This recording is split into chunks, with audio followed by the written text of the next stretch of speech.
안녕하세요. 반갑습니다. 오늘 수업을 시작해 보겠습니다. 오늘은 3단원 1차 시를 할 거고요. 3단원은 태양계에 대한 이야기이고, 앞쪽은 지구와 달, 뒤쪽은 이제 태양과 행성에 대한 이야기가 나옵니다. 오늘은 지구의 크기를 어떻게 구할 거냐에 대한 이야기를 좀 해보려고 합니다.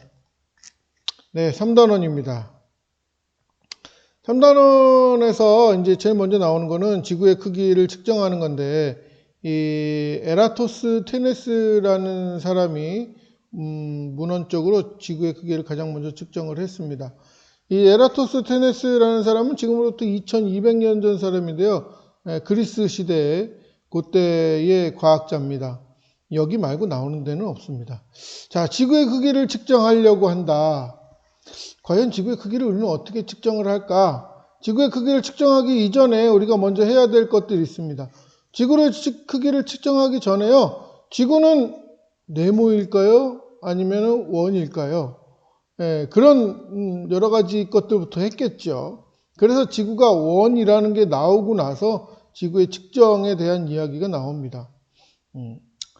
지구는 일단 이 아저씨가요, 가정을 하는데 이 측정을 하기 위해서는 지구라는 게 어떻게 생겼는지 모르니까 일단은 계산을 하기 위해서 지구는 완벽한 구이다 이렇게 가정을 합니다.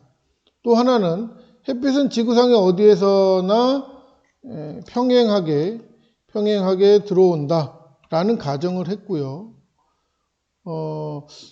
그걸 가지고 이제 원리는 원에서 호의 길이는 중심각의 크기에 비례한다라는 비례식의 원리를 이용하게 됩니다. 자, 그게 뭐냐면요. 이렇습니다. 자, 지구가 이렇게 있어요. 지구가 이렇게 있는데 이 지구 전체의 둘레를 어떻게 측정할 것이냐 라고 하는 건데요. 자, 일단은 요 부분을 딱 잘라서 요 부분에 요만한 각도의 요 거리가 요만큼이라고 한다면은 이것과 비례해서 만약에 이 각도가 2배가 됐어요. 그래서 한 요 정도쯤 잘랐다고 합시다. 여기 요 정도쯤 요렇게 잘라서 각도가 2배가 됐다. 그러면 거리도 당연히 2배가 되겠죠. 이런 식으로 계산을 하는 겁니다. 그렇다면은 이 전체의 각도 몇 도예요? 360도라면은 이 각도에 따른 이 거리도 360도만큼으로 비례돼서 나타나겠죠. 그래서 이 아저씨가 생각해낸 거는 바로 비례식을 이용하는 방법이었습니다. 원에서 호의 길이는 중심각의 크기에 비례해서 나타나기 때문에 즉 이 각도에 맞게 이 거리가 계산되니까 이 각도가 360도라고 한다면 이 거리도 360도만큼에 비례해서 늘어날 것이다 라고 했습니다. 근데 이렇게 하려면은 이제 문제가 좀 있습니다. 지구 안에 들어가서 이 각도를 계산해야 돼요. 우리가 종이에서는 쉽게 각도기 놓고 계산하면 되지만은 지구 안에 들어가서 이 각도를 계산한다? 쉽지 않습니다. 지구 안에 들어갈 수가 없죠. 그래서 어떤 가정을 했냐? 햇빛은 지구상의 어디에서나 평행하게 들어온다는 가정을 했습니다. 그래서 햇빛이 평행하게 들어오면은 여기서 이 각도는 그냥 0일 거고요. 그리고 여기서 여기까지 이렇게 된 각도는 여기서 이렇게 햇빛이 비치니까 이 각이 생깁니다. 근데 이 각하고 이 안에 있는 이 각하고 같게 됩니다. 이거 억각이라고 부르죠. 아마 배웠을 겁니다. 수학 시간에. 그래서 이 각하고 이 각이 같으니까 이 각을 계산하고 싶으면은 이 각을 계산하면 됩니다. 그래서 이 각을 계산하려니까 가정으로 이런 가정을 내세운 거예요. 햇빛은 지구상의 어디에서나 평행하게 들어온다. 이렇게 가정을 한 겁니다. 또 하나, 이 지구가 9일 것이다 라고 한 거죠. 근데 실제로는 지구는 이쪽이 좀 더 길고 이쪽이 좀 더 짧긴 합니다. 그런데 거의 9에 가깝다 라고 해야 계산이 됩니다. 9가 아니고서는 계산할 방법이 없습니다. 그래서 지구는 9다 라고 가정을 해 놓은 겁니다. 그래야 요 각에 따른 요 거리와 또 뭐 어떤 이런 각에 따른 이 거리가 비례돼서 나타날 거 아닙니까? 그렇죠. 근데 울퉁불퉁하다면, 지구가 울퉁불퉁하다면 각각의 거리가 같은 각도라도 달라지겠죠. 그래서 이런 계산을 하기 위해서는 9이다 라고 이제 가정을 한 겁니다. 실제로 에라토스테네스가 실제로 지구의 크기를 측정했는데요. 엄청나게 잘했습니다. 엄청나게 정확하게 했어요. 지금하고 비교해도 손색이 없을 정도로 아주 잘했습니다. 지금 아마 내 손으로 그걸 하라 그러면은 기계의 힘을 빌리지 않고 그걸 하라 그러면은 아마 못할 겁니다. 그 정도로 에라토스테네스가 굉장히 잘했습니다. 자, 원리를 보시면요. 에라토스테네스가 지구 크기를 측정한 원리는 두 막대 사이의 거리, 요 값과 B와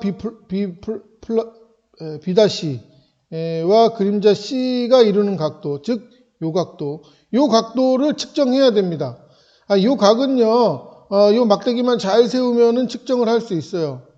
요 막대기를 아주 정확하게 세우면은 측정을 할 수 있습니다. 요 각 측정하는 건 어렵지 않아요. 근데 문제는 요거죠, 요 거리.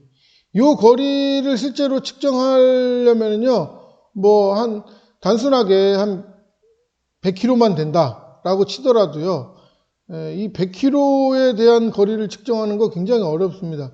100km면 여기서 서울에서 천안 정도 되겠는데요.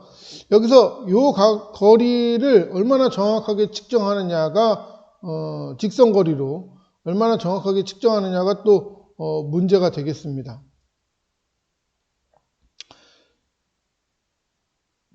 100km를 우리가 쉽게 측정할 수 있나요?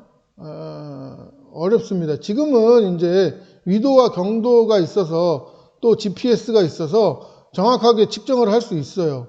근데 그게 없던 시절에 얘를 측정한다는 것은 무리입니다. 그러니까 어느 한 중간 지점을 잡고 여기까지 거리 얼마, 또 중간 지점을 잡고 여기까지 거리 얼마, 이런 식으로 측정을 해 가야 되는데, 그러려면은 지그재그가 돼버리죠, 이제. 같은 한 방향이 아니라 지그재그가 돼버려요. 근데 지금은 여기 좌표 놓고 여기 좌표 놓으면은 GPS 그냥 딱 계산해 줍니다. 너무 쉬운 세상에 와버렸죠. 또는 더 정확하게 하려면요, 인공위성으로 딱 날아가서 인공위성에서 각도 재고 레이저 거리 측정기로 거리 측정 딱 해버리면 끝납니다. 인공위성에서 실제로 이 지구를 보고 레이저 거리 측정기로 측정해버리면은 거리 나옵니다, 그냥. 지금 기계의 힘을 빌리면은요, 이거 측정하는 거 일도 아닌데, 그 당시에는 일직선으로 측정하는 것조차 굉장히 어려웠을 겁니다. 그럼에도 불구하고 에라토스테네스는 굉장히 정밀하게 측정을 해서 지금의 실제 우리가 가지고 있는 지구 둘레의 크기하고요, 별 차이가 없을 정도로 아주 정밀하게 측정을 했습니다. 잘했습니다. 자, 우리는 얼마나 잘했느냐가 중요한 게 아니라 그 원리가 어떠냐를 보는 게 더 중요합니다. 그럼 그 원리에 대해서 얘기해 보도록 하겠습니다. 자, 관계식을 이렇게 써놨는데요. 이 관계식보다 조금 더 와닿게 한번 해보겠습니다. 자, 먼저 아까 비례식을 이용한다고 했는데 여기에서는 이렇게 써놨어요. 근데 이거보다 좀 더 쉽게 해봅시다. 자, 아까 원리는 이래요. 요 각도와 요 거리를 알고 있으면 요 각과 요 거리를 가지고 비례해서 만드는 겁니다. 그러니까 만약에 각도가 2배가 됐다라고 한다면은 요 거리도 2배가 될 것이다 라는 거죠. 그러니까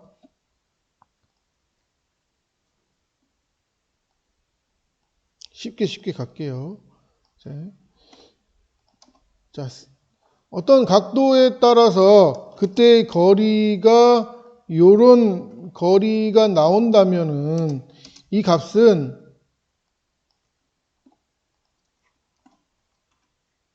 각도가 2배가 됐을 때 거리로 나올 겁니다. 어떻게 나온다고요? 이렇게 나온다고요. 이렇게 나온다고요. 만약에 각도가 요런 각도에 요런 거리가 된다면 각도가 만약에 2배가 돼서 요만큼이다. 요만큼이 된다면은 당연히 거리도 2배가 나올 것이다. 이런 원리입니다. 이게 이제 비례식이고요.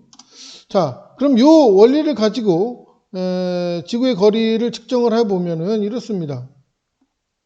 비례식을 세우면요. 먼저 요런 각도일 때 요만한 거리가 나왔다라고 한다면은 그게 360도일 때는